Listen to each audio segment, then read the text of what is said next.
All right, a little before 10 o'clock this morning, Buffalo police officers in Charlie District, Ferry Fillmore District, responded to a call of a male with a gun. Officers responded on scene, encountered an individual, a male, in the street on the 100 block of Reed Street, who was holding a long gun, which turned out to be a 12-gauge shotgun. Officers exited their patrol cars, took cover behind their patrol car doors, and as I stated, they were a bit of a distance. They stopped short before they got to the individual. Within, I would say, less than 30 seconds upon their arrival, they had given numerous commands for the individual to put the gun down. Within about that 30-second time frame, this individual discharged one round from his 12-gauge shotgun. Two of the officers of several officers that were on scene returned fire. He was struck multiple times. The officers then did a tactical approach on the individual because he still had the shotgun, at which point then they were able to get to him and immediately began rendering aid, called for fire, called for an ambulance. The officers on scene were rendering aid until the Buffalo Fire Department arrived. They took over aid. Through numerous efforts and a lot of attempts at aid, unfortunately he was pronounced deceased on scene. In the investigation, the detectives traced back the call, the phone number of the individual that called 911, and at this point it appears that the phone number that was used to call 911 belongs to that individual, so we are investigating that he was in fact the individual that called. The information that came in from the 911 call called about somebody else that had a gun. So the call that our detectives received was that there is a male in the street with a gun, gave a full description, clothing, and that further information, and that's when officers arrived on scene. That's what they found when they got on scene. As I said, there were two officers that discharged their weapons. Those officers now are on administrative leave as per our normal protocol, and with that, I'll take any questions at this point. How many shots were fired at the suspect? So it's still very early in the investigation, so we're going through that. Our evidence team has the weapons that were used. They'll collect shell casings. We're still going over body camera videos. There were numerous officers that were on scene, so I don't have an answer for that right now. Why did the gentleman call 911? We're going to look into all that. Again, that phone number traces back to him, so we are looking into that. When you say he discharged a shot, was that directly at officers, upward? So I watched the body camera video, and I can't tell from the distance from where the officers were. There was a definite shot was fired. We recovered the shotgun. We recovered a spent shell casing from that 12-gauge shotgun, but what direction it was fired in, that I don't know.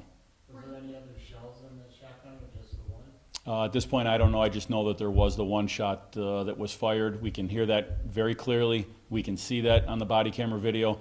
And again, we recovered one spent shell casing. We have not, I don't personally know if there were any other rounds inside that gun.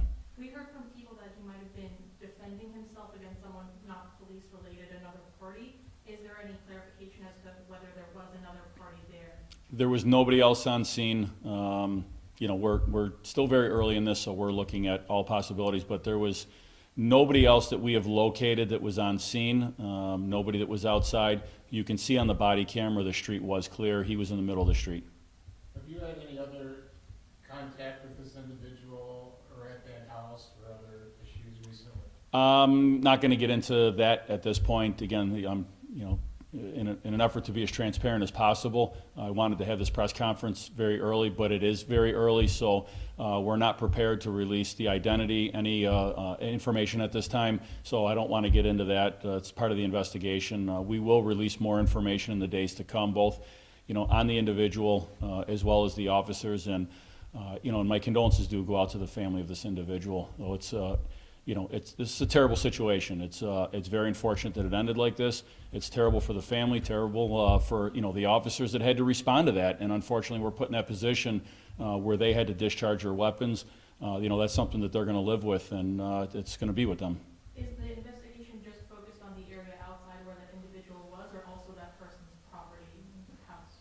We look at everything. So that's part of the crime scene. That's part of the the crime scene area. We take a much wider look at all of these cases. How do you determine who actually made the call, if the call originated in his house, if it was him or somebody else? So I didn't say that it originated from within his house. We have a phone, we have a cell phone. So we will get into that cell phone, but information that we've already uncovered, our homicide detectives have already uncovered, links that phone number to the individual. So, I was just say, but that is all a part of the continuing investigation. The community outside by the scene, they're, obviously very concerned about what happened.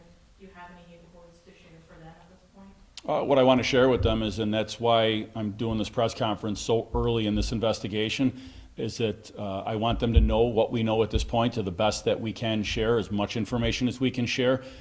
I will release body camera video. We will start working on that next week. So it's, takes a little bit of time to, to get that prepared, and there's more investigating that has to be done.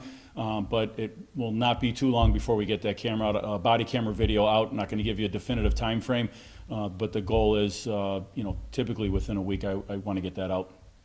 So just, trust that we are doing a full and complete investigation. As part of the Attorney General's executive order, the Attorney General's office is on site. They have been on site from very early on. They were down in our homicide office working with our homicide detectives. What we have, they have. So that's part of the Attorney General's executive order, that they investigate all fatal police encounters, and they are fully involved. The District Attorney's office was obviously also contacted immediately. Any other security camera video that you're interested in? We're interested in everything. If anybody out there has any video, that's part of our normal crime scene investigation. We canvass further out. We look to see what we can find. If anybody that's in that vicinity of the 100 block of Reed Street, if they can check any video, even before 10 o'clock, go back to 9:30, 9 o'clock. Don't know how long this individual may have been out. Did he go outside? Did he come back in? So if they can take a look at their video, if they find anything, please contact our homicide office. When do you think you'll be releasing the name? Because family members have kind of released the name, and he has a lot of relatives, so. Yeah, it's, family obviously is, that's up to them. We're with family out on the scene. We typically wait at least a day before we release names and any, homicide case, any death case, anything of this nature. We typically wait at least 24 hours. There's family, there's extended family, but, for our side, we typically wait at least a day. So we anticipate some point tomorrow we'll be releasing the name. Anything else? During the 9/11 call, just one more time, did the caller state that he might shoot? So that's all part of, the investigation, that the individual that called had stated that, there was an individual in the street that did have a gun, gave a very full description, and stated that anybody pulls on scene, he may shoot.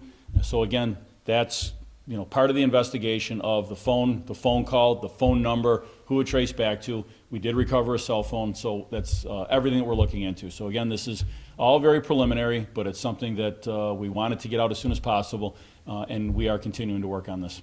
That description that he gave to the person in the street, did it match his own description or somebody else? Well, the description that was given matched the individual that our officers encountered on the street.